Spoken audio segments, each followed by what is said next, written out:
Am I right in saying that Sigiriya is the only surviving pleasure garden and palace complex in Asia before 13th century, Doctor? Yeah, Sri Lanka is a 5th century relic, and we do have it beautifully excavated so people can get some understanding of what garden might look like, but no evidence of flora. And we relate back 1,000 years to the Pasagadi Palace of Cyrus the Great, and which has its four square division, which you can see at Sigiriya.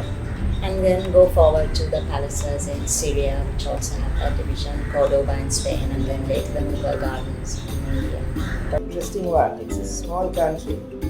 Uh, there are a lot of contenders for the top spot.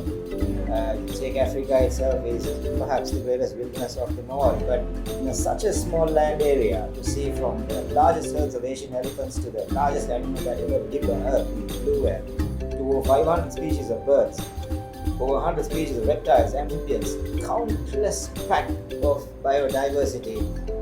I would tell any nature lover, if you have seen Africa, the next best thing is Sri Lanka. Ceylon Sapphires, to begin with, is a brand already.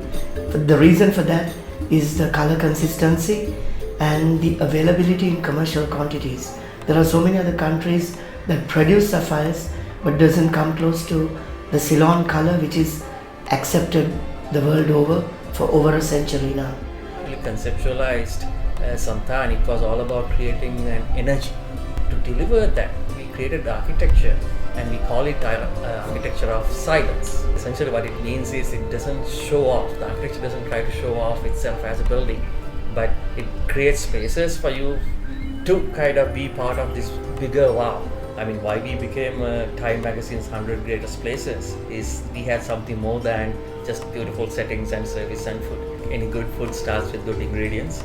So we have our own organic farm, and most of your vegetables that you consume here is from the farm, so it's farm to table. We also have a concept in our cuisine, it's called the Rasa Haya. Rasa Haya means 6 tastes. It's sweet, sour, bitter, salty, astringent and pungent. So what we try to do is we complement these 6 tastes in every meal.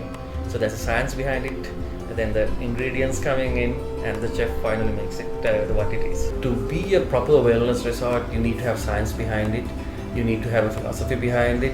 You need to have space behind it, because the space, so you need to calm your mind, so space is needed. You need a spiritual and mental aspect to it, so you need to have that philosophical background. Then obviously you need to have the medical part involved in it. So all things combines creates a wellness resort. So